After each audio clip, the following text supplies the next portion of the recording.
YS సత్యలో నేను చెప్పడం కాదు, మా పార్టీ చెప్పడం కాదు, సాక్షాత్తు నీ పక్కన పెట్టుకున్న వ్యక్తే చెప్పాడు. చాలామంది మీ వైసీపీలో ఉన్నారు, ప్రతి ఒక్కరు మాట్లాడారు. వైఎస్ సత్యలో, వైఎస్ మరణంలో జగన్ పాత్ర ఉంది, జగన్ కుట్ర ఉందని. దీనికి నువ్వు ఆన్సర్ చేయి, దీనికి సమాధానం చెప్పు. ఆ రోజు కూడా మేము ఏదో లైట్గా అనుకున్నాం, కానీ నీ పరిణామాలు, నీ క్రూరత్వాలన్నీ చూస్తే ఇది మాకు కూడా నిజం అనిపిస్తుందని చెప్పి సందర్భంగా తెలియజేస్తున్నాను. దీనికి ఆన్సర్ చేయమని చెప్పి సందర్భంగా కోరుతున్నాను. నీ తండ్రి చచ్చిపోయినప్పుడు ఎక్కడున్నావు నువ్వు? తండ్రి బయటపడకముందే నువ్వెందుకు సంతకాలు పెట్టావు? నీ బాబాయ్ ఎలాగ చనిపోయాడు మీరు చూడండి ఒక్కసారి. రాజశేఖర్ రెడ్డి చనిపోవడం కానీ, వివేకానంద చచ్చిపోవడం కానీ ఒకే ఒక్క ఆయన లాభం పొందాడు. ఎవరు? జగన్మోహన్ రెడ్డి ఒక్కలే తప్ప లాభం పొందిన వాళ్ళు ఒక్కరున్నారా? రాజశేఖర్ రెడ్డి చనిపోతే అయ్యో తండ్రి చనిపోయాడని సింపతి సంపాదించావు. మళ్ళీ నా జీవితంలో అధికారంలోకి రానని 2019లో బాబాయిని గొడ్డలతో వేసి అయ్యయ్యో నా బాబాయ్ కూడా చచ్చిపోయాడు, చంద్రబాబు నాయుడే చంపేశాడని నారాసుర రక్ష చరిత్రని 2019 ఎన్నికల్లో లబ్ధి పొంది నువ్వు తప్ప, ఈ 2 చావులకి నువ్వు లబ్ధిదారుడు తప్ప ఎవరైనా ఉన్నారా?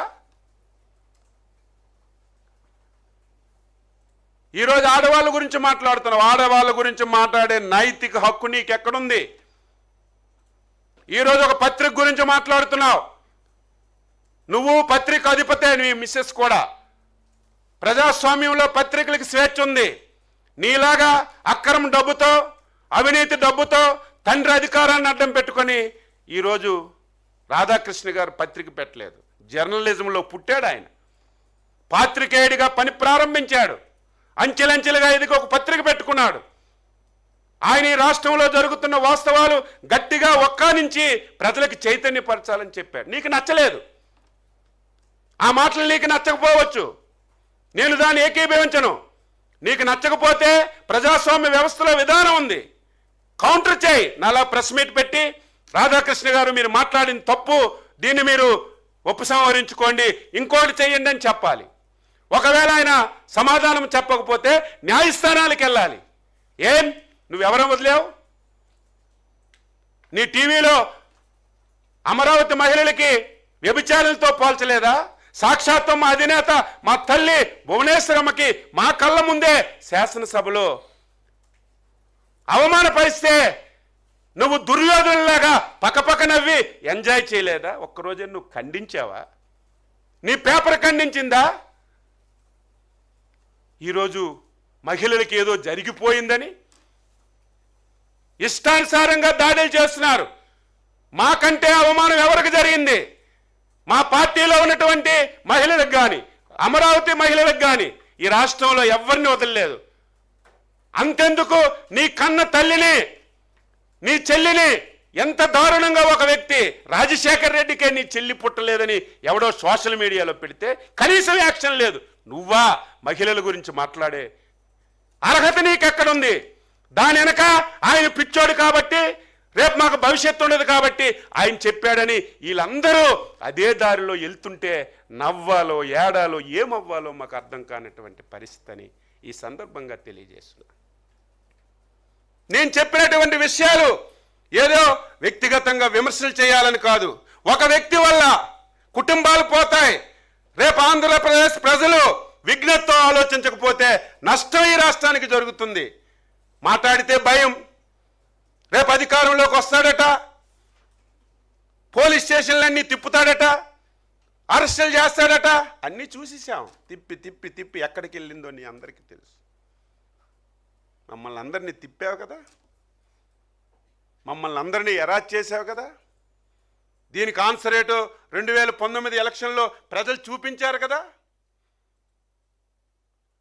రేపు మళ్ళీ 2029లో వచ్చేస్తాం. మొదటి సంతకం అమరావతి రాజధాని మార్పు మీద పెడతామంటే అది కూడా మీలాంటి వాళ్ళు రాస్తున్నారంటే నాకు ఎంత బాధ, ఆవేదన కలుగుతుంది.